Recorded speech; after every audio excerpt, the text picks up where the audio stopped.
Hey there, I'm Tina, former educator, now menopause educator, and I'm going to share with you exactly what I did to go from 168 to 142 and keep it off for a lot of years. So anyways, first and foremost, there are just like a number of tweaks that you can make in general to your nutrition and hydration that are going to make a big difference. The very first thing I would say to you is, do you drink water? Really, 120 ounces of water a day is ideal. Now, I have this Stanley tumbler.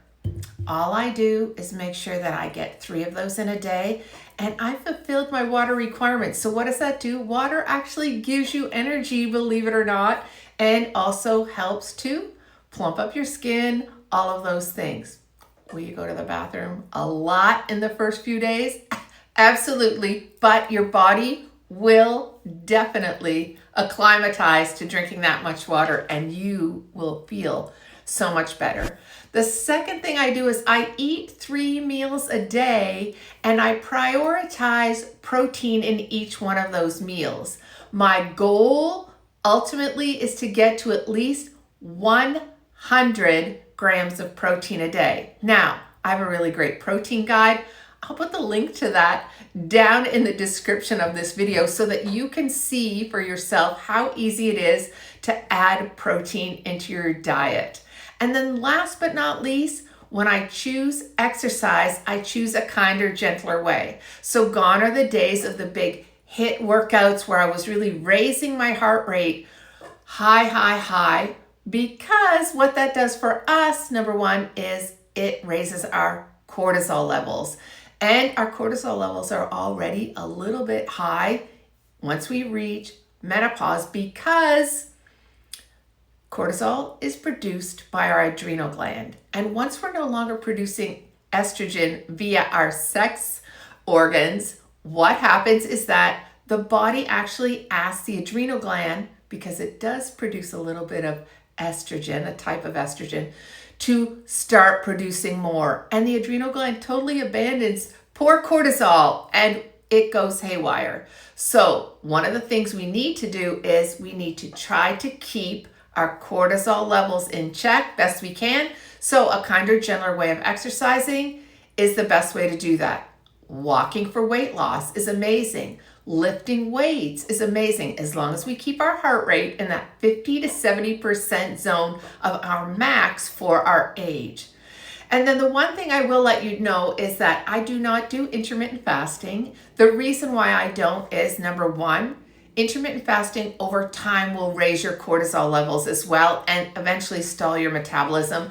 I meet so many women that say, I did really great doing intermittent fasting, and then all of a sudden I plateaued, and it didn't matter that I was eating the same thing or eating inside my windows. Nothing was happening. You actually raised your cortisol levels so high that your metabolism stalls, and we don't want that.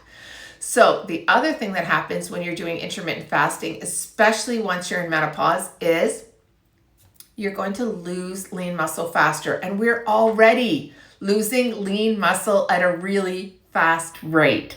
So those are the things that I did, tweaked my exercise, made sure I was hydrated, and prioritized protein, eating from the glycemic index. That's always good when you're watching, right? Where your food is coming from. If it's coming from low glycemic chart, that's awesome. All the more better for you. So what I'm saying is this. It's indeed possible. I also use targeted supplementation for my demographics, something that's going to help me hold and build lean muscle, keep my metabolism running, block NNMT, which is a fat hoarding enzyme, and help proliferate the NAD, my young healthy cells. And I also do 1 drink a day that increases the nitric oxide. And what happens when I increase nitric oxide in my body is I am actually, believe it or not, getting rid of the brain fog, having clarity, good memory, not losing my words. I've got great focus, concentration, all of those things. Increasing nitric oxide does that for us, and we actually lose the ability to produce it naturally in our bodies by 50% by age 40. So you could kind of see how I am utilizing only supplementation that's going to help me to replenish or alleviate a lot of the symptoms that come with menopause. There are 85 plus symptoms, by the way, right? Anyways, listen, I want you to follow here, subscribe to this channel. Lots more of these videos are coming your way. And of course, in the description, I'm going to leave that protein guide for you, along with an invite to a free private group called Menopause Unlocked, where there are a ton of free resources. And of course, we talk more about that targeted supplementation that may help you in perimenopause, menopause, and postmenopause. Stay tuned, subscribe, and look forward to 2026 at helping a lot of women ease their menopause struggles. Take care.